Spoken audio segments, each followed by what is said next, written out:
is starting. Sounds good to me.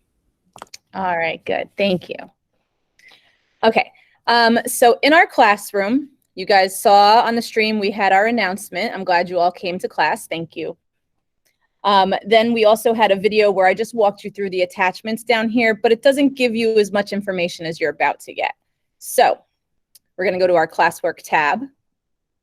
And I did move the topic up because I noticed that for some reason it went underneath week 1, but I think it's easier to find your stuff at the top of the page. So I just moved it up for you. So Wow. does that make it a little better? Yeah, sounds better. Okay, good. So if we look at our instructions, I tried to space it out and make it so that it's nice and easy to see clearly what you need to do. So we're still working on Shark Tank and creating your own product or business. Last week, we just did like the introductory stuff where you had vocabulary and you looked at another person who started their business. Now you're going to start to take the reins and make it your own. So the first thing that you're going to do is you're going to think to yourself, well, if I wanted to start a business and create something, what would I create? So that's assignment 1, where you're planning your product. So you're going to have to use your imagination. You're going to have to try to think of something that doesn't exist that you would want in your life. It doesn't have to be something that you know how to make. So like if you ever heard of that show, The Jetsons, I know it's a cartoon from like when I was a kid, so it's really old. But they lived in the future. They had flying cars. They had all kinds of things. If you wanted to Google an episode of The Jetsons or watch it on YouTube, I should say, then you can get some ideas from there. So just to, I don't know why that's on here, but if you wanted to see, so like if I just wanted to really quick see The Jetsons, they've got all kinds, like this is an invention that they just had to push a button and their dinner popped out already made for them. So if you're stuck creatively, I really suggest maybe looking at this cartoon, just using some ideas that they have and getting some inspiration there. So that's part 1, where you're going to think about your product. We'll get to all the attachments in a minute. Part 2 is an Edpuzzle lesson that you're going to need to know what your product is before you do the lesson, because the lesson is about advertising. If you don't know what you're going to want to sell, you can't sell it, right? Even if you're the best commercial creator in the world, you can't make a commercial if there's nothing to make it about. So this part here about advertising comes second. You're going to watch the Edpuzzle video. It's going to tell you the 4 important parts of a commercial. It's going to tell you the 3 ways that commercials try to convince you. And it's also going to tell you 2 styles of advertisement. Those are pretty easy. It's either just a picture, like from a magazine, or a video, like in TV, streaming, or something like that. We didn't do any kind of like radio or audio commercials just because it didn't work for us as well. So then you're going to have questions about that as you watch, just like any normal Edpuzzle. The third part is where you really start to plan for your product, how you would create your own specific commercial. So part 1, figure out what you're going to make. Part 2, learn about how to advertise it. And part 3 is when you start to think about the advertisement. This isn't making the ad yet. This is kind of just planning for it. And that's why we call plan your pitch. So I'm going to take you through the attachments now and show you the actual assignments. The first one, where you're planning your product, is a Google slide. When you open it up, it tells you right down here that you have 4 slides that you're going to have to do that work on, 2, 3, 5, and 6. So when we get to slide 2, this is really where you're going to start brainstorming and kind of thinking to yourself like, what is going on in the world that I could make?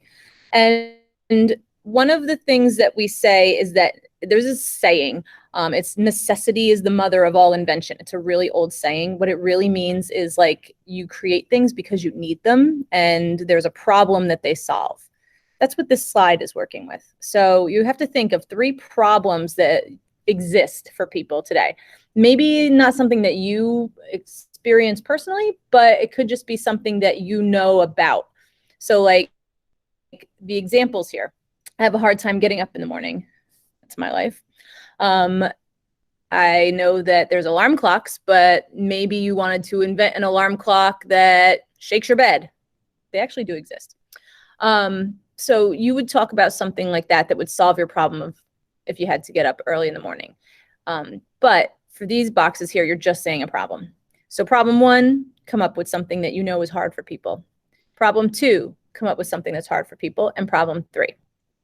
So it doesn't have to be something monumental. It could be something very simple. If you're somebody who doesn't like certain chores, think about one of your chores and put it in here. Next, you're going to think about something that would solve those problems. So in problem number 1, whatever that was, now down here, you're going to think of something that could possibly solve problem number 1 and put it in this box. Remember, they can be imaginary. They even gave an example here, a waker-upper machine, a dishwashing robot. So again, could be something wacky, doesn't exist, that's fine. Just think of if in a perfect world, there were a solution, what could it possibly be? All right, so you did for 3 problems.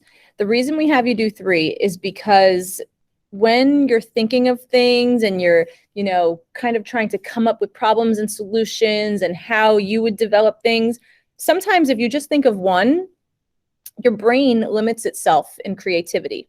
But if you think of more examples, you start to think of better ideas. So we have you do 3 because it forces you to actually put a little bit more time and thought into it and come up with something that's really much better than like a 2-second response. So after you do those 3, now you're going to think about which one is the best one that you came up with. Whichever one you choose, now you're only going to write about that one for the next 2 slides. So you're going to put the name of it here.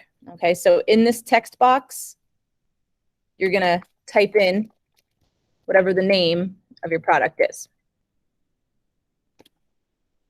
So you want to come up with a fun name so people remember it. If you remember from the Ed Puzzle last week, it talked about Scrub Daddy as the example.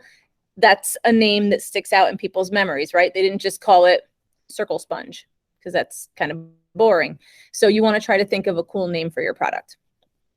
And don't worry if the name doesn't really tell me what it does, because that's what these next boxes on the slide are for. So first you describe the problem and the product and the invention that is being solved there. Okay, so you're going to say, what is the actual problem? Give some details, use full sentences, okay? You guys have 2 weeks for these, so you have to put more effort and you can't just put like 2-word answers. And then you would give the directions on how to use your product. You can't just say, turn it on, okay? You have to say like what it does when you turn it on. So you have to really describe it as though I have like no concept of how things work. Kind of like you're talking to a toddler. And then on the last slide, you're going to say how much you would charge for that product or invention.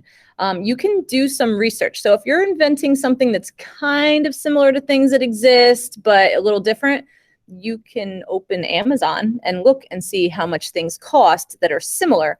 And you can do a price that's kind of around there and make it maybe a little bit more because yours is better. That down here, where will you sell your product or invention? And you're going to have to say, would you sell it online? Would you sell it in stores? If it's like a very specific product, like maybe you're creating a new power tool, maybe you would say that you'd sell it like exactly in Home Depot or Lowe's or another hardware store. All right. So you want to make sure that you give details that make sense for whatever your invention is that you come up with. So that's assignment 1.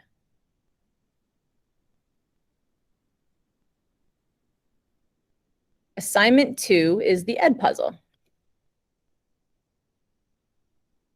And you just want to make sure, because a lot of times, especially if you're doing this in shop, your computers are shared. So you have to make sure that you're in the right account.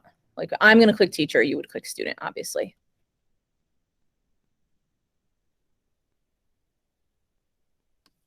All right, so this is the teacher view of Ed Puzzle if you've never had the joy of that before.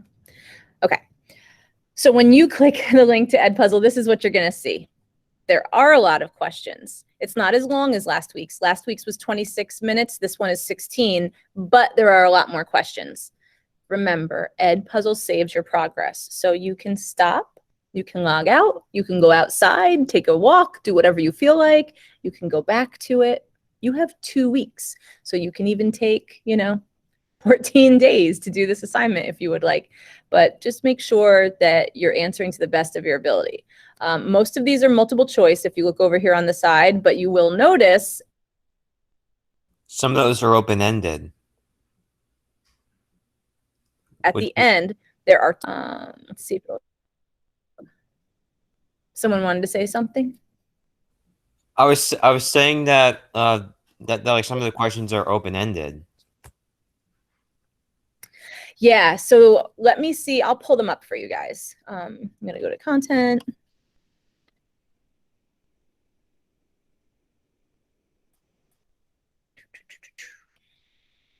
Okay, so the open-ended questions. Ooh, look at you getting the answer key here.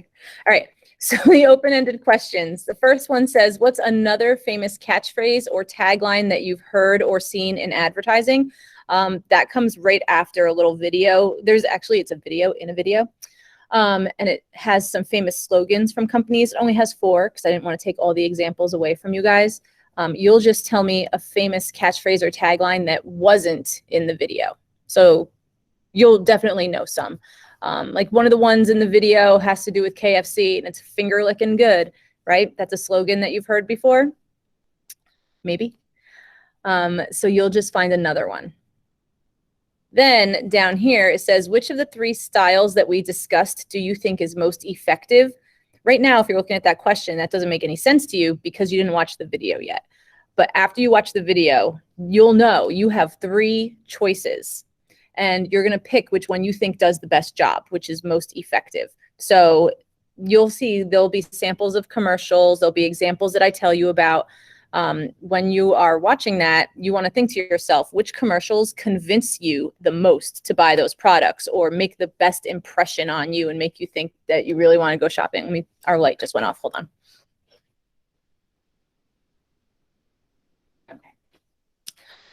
So that's how you're going to answer those 3. So it's not like you have to write a paragraph or an essay for these. You're just going to answer the questions. You're doing enough writing in your other assignments that I figured on these will take it easy. Okay. So when you're done with that ed puzzle, you'll go to assignment 3. Also, something I didn't mention, because this is slides, please don't forget, you guys are going to have to view assignment. And this is the teacher view, but in your view, you have a button over here, turn in, right? Make sure you click turn in when you're done with your slides.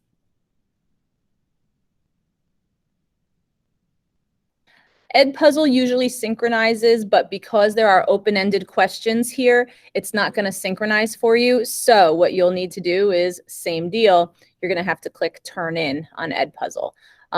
Sometimes it does turn in, like you guys saw a minute ago, like I clicked the student work and it shows me that somebody did turn in their work already. It doesn't sync the grade because I have to go back and grade them. So if you're used to the Edpuzzles telling you your grade automatically, it's not going to because of the open-ended questions. So don't worry. And even if you see a score when you're done, it's only scoring multiple choice so far. It's not putting the points in from your open-ended. Okay, so then the third part of your assignments is a form. When you are working on this, we actually also have an example here for you. So I'm going to go to the example first. Okay, so this is when you're going to take all the stuff that you learned in the first 2 parts where you thought about your product, then you made your advertisement, and now you're going to plan your pitch. So you're going to use the form and you're going to give information about your product.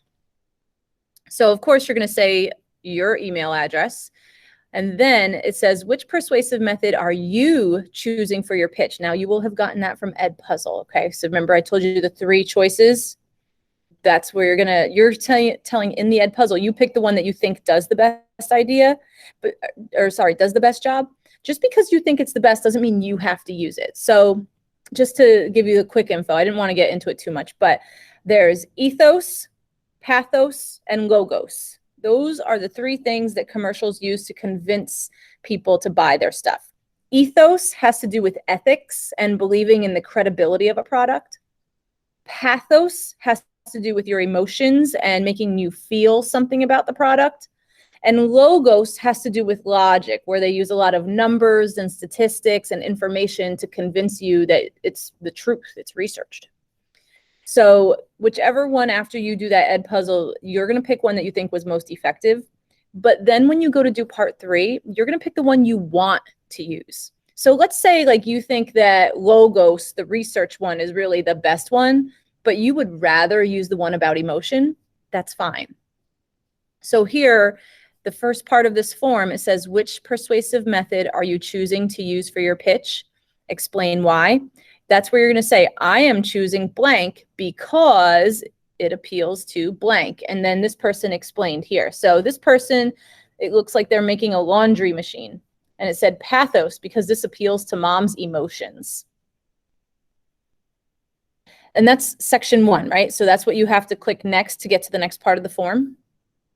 In the next part of the form, you're taking what you just said, and now you're really going to put in some details about your invention.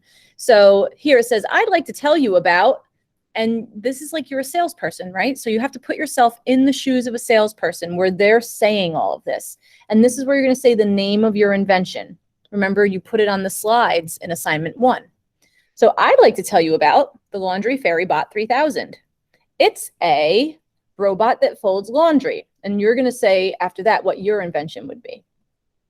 It will improve your life by, and you're going to say how it saves people's lives, or maybe not saves their lives, but makes things better, solves the problem we talked about in assignment 1. It costs, you put your price, and you can get it by, and that's where you would say like where it would be sold. You take all that information from assignment 1 and the information from assignment 2, and now you're combining them in this outline. So this is pretty short, this form, but it requires you to what we call synthesize the information, where you're taking what you brainstormed, what you learned, and now you're putting all of it together to make an outline of where you're going to go next. We're actually going to create commercials. And it looks like we might be getting everybody back in school together all 5 days coming up. So that's exciting because then you won't have to do this all online by yourselves, which is kind of nice, right? Does anyone have questions about those 3 assignments that you would like me to go back and review? Not me. No, you explained it pretty good. Okay. Thank you. All right, so if you guys feel comfortable with that and you don't have any other questions, you're free to go. Just remember some tips that I was giving you guys. You can use the Jetsons, use Google, use Amazon, use whatever resources you have. Do a little bit of extra outside classroom research to get yourself some really good ideas. You could also watch commercials on YouTube to give yourself some ideas if you want. There's a lot of playlists of funny commercials. I have to go. Okay. Have a great day, Steph. Have a good day. Bye. Thank you. Bye. Bye. Bye, Sienna. See ya. Bye, Sean. Bye. Bye, Bye, Miss Love. Josh. Bye, Richie. Have a good day. Thank you. You too.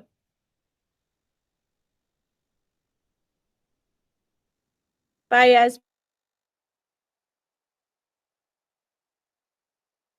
Yasmin.